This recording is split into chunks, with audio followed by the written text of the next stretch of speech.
Bharat irrigation 48+ या सॉफ्टवेअरमध्ये शेतकऱ्याचे प्रकरण बनविल्यानंतर शेतकऱ्याची उरलेली रक्कम त्याने भरली असता त्या भरलेल्या रकमेची एंट्री देखील आपण या सॉफ्टवेअरमध्ये करू शकतात। त्यासाठी मुख्य स्क्रीनमध्ये एक्स्ट्रा जमा पावती हा पर्याय निवडा। यात सर्वात प्रथम डीलरचे नाव सिलेक्ट करून ठीक या बटणावर क्लिक करा। यात आधी सेव्ह केलेल्या एंट्रीज बघण्यासाठी शो या बटणावर क्लिक करा अथवा नवीन एंट्री करण्यासाठी ॲड न्यू या बटणावर क्लिक करा। रिसिप्ट नंबर टाईप करून डेट सिलेक्ट करा।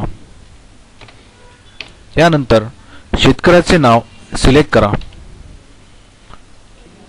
शेतकऱ्याचे नाव सिलेक्ट केले असता त्याने बनवलेल्या प्रकरणाची डिटेल्स आपणास खाली बघायला मिळेल।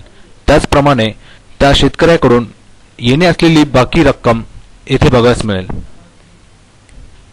त्यापैकी शेतकरी भरत असलेली रक्कम कुठल्या बिलाची आहे तो बिल क्रमांक येथे टाईप करा आणि रक्कम टाईप करून एंट्री सेव्ह करा। या एंट्रीची प्रिंट देण्यासाठी प्रिंट या बटणावर क्लिक करा।